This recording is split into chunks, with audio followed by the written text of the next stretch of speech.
আসলে আমাদের এখন তো এই গুনাহগুলো বুঝে আসে না। অনেক সময় হয় কি, আমাদের ভিতরে রোগ থাকে, এটা ধরা যায় না। অনেকের ডায়াবেটিস থাকে, এটা ধরা যায় না। অনেকের প্রেশার বাড়তি থাকে, এটা ধরা যায় না। আবার অনেকের প্রেশার কি থাকে, লো থাকে, এটা ধরা যায় না।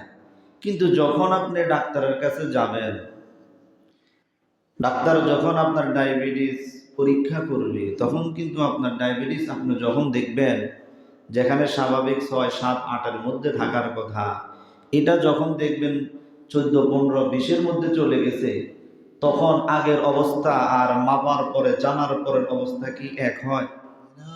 তখন আপনার মাথায় কিন্তু প্রেশার বেড়ে যায়, হায় হায় আমার তো ডায়াবেটিস। আপনি যখন প্রেশার মাপবেন, যখন প্রেশার মাপার পরে ডাক্তার সাহেব বলবে আপনার প্রেশার তো হাই, তখন আপনার অবস্থাটা কেমন হয়? মাথায় পেরেশান ঢুকে যায়। আপনার মাথায় কি ঢুকে? পেরেশানি ঢুকে, হায় হায় আমি তো অসুস্থ। কিন্তু এই মাপার আগে আপনি যে অসুস্থ ছিলেন, এটা আপনার জানা ছিল না।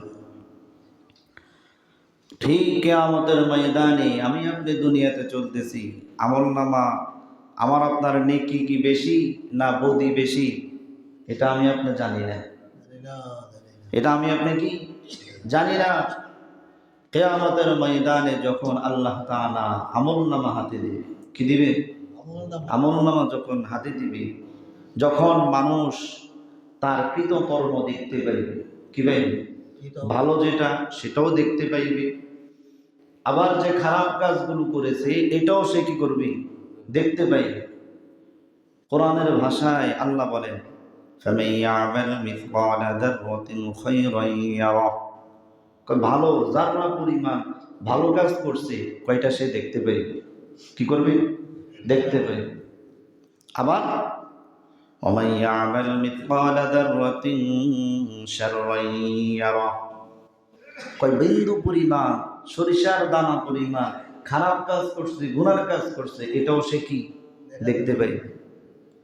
দেখার পরে কি বলেন, অবস্থাকে সেদিন ভালো হবে না খারাপ হবে? যখন দেখবে হায় হায় আমার আমলনামার মধ্যে নেকের চাইতে গুনাহই তো বেশি, তখন ওই ব্যক্তির অবস্থা কিন্তু কি হয়ে যাবে? খারাপ হয়ে যাবে। কিন্তু ওই সময় খারাপ হলে এটার কি কোনো সমাধান আছে? কি বলেন? আপনি আখেরাতে কি যখন দেখবেন যে আমার আমল খারাপ, এখন আল্লাহর কাছে তওবা করি, সুযোগ আসেনি?